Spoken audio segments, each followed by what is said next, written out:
आज बिहार के डीजीपी श्री विनय कुमार जी से मिलने गया। हम उस मीटिंग से अभी आ रहे हैं। मीटिंग बहुत अच्छी रही। जिस मीटिंग में हमने डीजीपी साहब को बिहार में एक तो जनसुराज पार्टी के खिलाफ पुलिस महकमा और प्रशासन जिस तरह से विभिन्न जगहों पे बर्ताव कर रहा है, इसके बारे में उन्हें बताया। उनको एक ज्ञापन भी दिया। इस ज्ञापन में गोपालपुर में हाल में हुई जो घटना है, जिसमें बिहार बदलाव सभा से रिलेटेड कैनोपी लगाई जा रही है, उसको हटाकर हमारे कार्यकर्ताओं को पुलिस स्टेशन ले जाकर उनको परेशान और करने की और मारपीट करने की घटना सामने आई है। हमने उन्हें इसका संज्ञान दिलवाया। उन्होंने इस बात पर बहुत आश्चर्य व्यक्त किया और कहा कि ऐसा नहीं होना चाहिए। उन्होंने ये भी विश्वास दिलाया कि पूरे प्रदेश में वो अपने पुलिस महकमे को इस बात के लिए सचेत करेंगे कि कोई अनैतिक कार्य पुलिस के द्वारा नहीं किया जाना चाहिए। जनसुराज की कार्रवाई जो भी काम है वो केवल राजनीतिक है, किसी भी तरह से अनैतिक या इलीगल नहीं है। हम जो काम कर रहे हैं वो जनता के सामने बिल्कुल साफ हृदय से किया जा रहा है। इंद्रपुरी वाले मामले को उठाया। इसके बाद हमने उन्हें इंद्रपुरी में हो रहे जो अभी 15 अगस्त के दिन जो घटना हुई, उसके बारे में भी उन्हें एक संज्ञान लेने के लिए एक स्मार पत्र दिया। उस पत्र में उस पूरी घटना की जानकारी दी हुई है। इतना ही नहीं, हमने जिन 2 बच्चों की हत्या हुई उस दिन, उसकी माता जी को अपने साथ हम ले गए थे और उनसे हमने उनकी डिटेल बातचीत करवाई। वो आज हमारे साथ भी मौजूद हैं। एसआईटी गठित इस मामले में भी एक बार पुनः डीजीपी साहब ने बहुत आश्चर्य व्यक्त किया।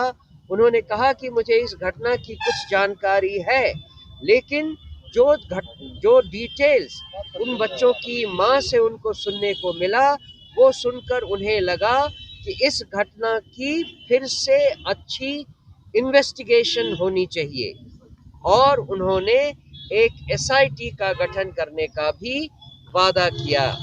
ये मेरे ख्याल से एक बहुत सही और इम्पोर्टेंट डेवलपमेंट है, जिससे कि हम इस पूरी वारदात के बारे में जान सकेंगे।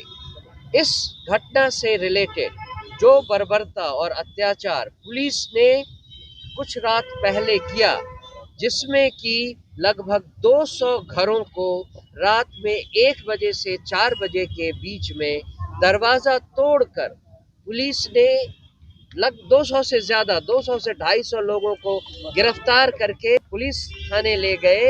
ये एक इल्लीगल काम है।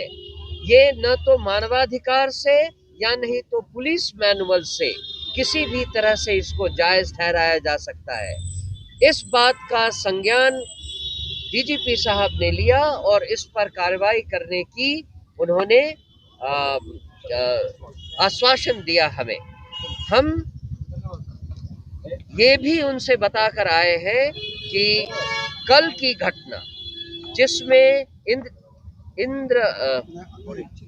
चित्तकोहड़ा में एक बच्ची, एक 5वीं क्लास की बच्ची का जो जला हुआ शव मिला है, उसके बारे में भी हमने उन्हें जानकारी दी और उसके बारे में भी जो घटना वहां पर कल हुई, जिसमें जनसुराज के बहुत सारे कार्यकर्ताओं और नेताओं को पुलिस ने आइडेंटिफाई करके अलग से ये कहते हुए पकड़ा कि ये जनसुराज के लोग हैं, ये लोग बहुत नेतागिरी करते हैं, इनको पकड़ के ले चलो और पीटो। ये भी जिस पुलिस अधिकारी ने किया है उसके बारे में भी हमने डीजीपी साहब को बताया। डीजीपी साहब ने उन लोगों से भी बातचीत की जिनके साथ ऐसा दुराचार अत्याचार हुआ है और पुलिस ने बिना किसी राइम और रीजन के उनके साथ मारपीट की है। हमारे साथ वो साथी मौजूद हैं जिनके साथ ऐसा हुआ है। और डीजीपी साहब ने इस बात का भी संज्ञान लिया और कहा कि इन जनरल वो पुलिस के द्वारा किए गए इन सारे अत्याचारों का संज्ञान लेते हैं और इस पर कार्रवाई करेंगे। जन स्वराज पार्टी के बारे में मैं फिर से बता दूं, उन्होंने कहा कि वो बिहार भर में अपने सारे अफसरों को और पदाधिकारियों को ये बताएंगे कि जन स्वराज पार्टी किसी भी तरह से कोई इलीगल काम नहीं कर रही। ये एक पॉलिटिकल पार्टी है और ये पॉलिटिकल प्रचार के काम ही करती है।